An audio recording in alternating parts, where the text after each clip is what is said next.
Привіт, котики. Як ваші справи?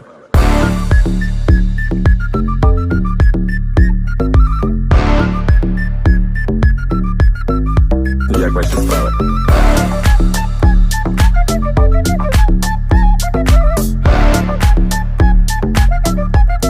Ведіть себе погано.